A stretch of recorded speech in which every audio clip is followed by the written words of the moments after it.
దేవుని వాగ్దానం ఎంత గొప్పదో చూడండి. నేను మోషేకు తోడై ఉండినట్లు నీకు కూడా తోడై ఉంటాను. మోషేకి దేవుడు ఎలా తోడై ఉన్నాడో యెహోషువకు తెలుసు కదా. ఇశ్రాయేలు ప్రజలందరిలో కూడా మోషేకు చాలా సన్నిహితంగా ఉన్నవాడు యెహోషువ.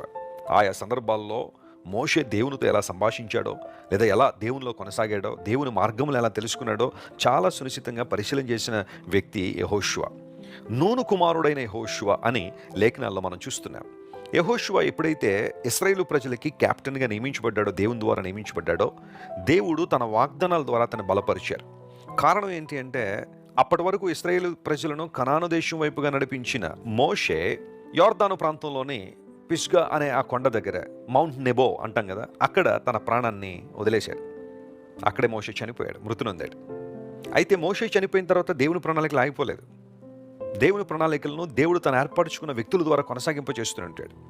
మనుషులు గతించిపోవచ్చు, అధికారాలు గతించిపోవచ్చు, ఆస్తులు గతించిపోవచ్చు, కానీ దేవుని ప్రణాళికలు మాత్రం కొనసాగుతుంటే దేవుడు ఏ సమయంలో ఎవరిని లేపుకొని, ఎవరిని ప్రేరేపించి తన ప్రణాళికలు నెరవేర్చుకుంటాడనేది ఆయన సంకల్పం.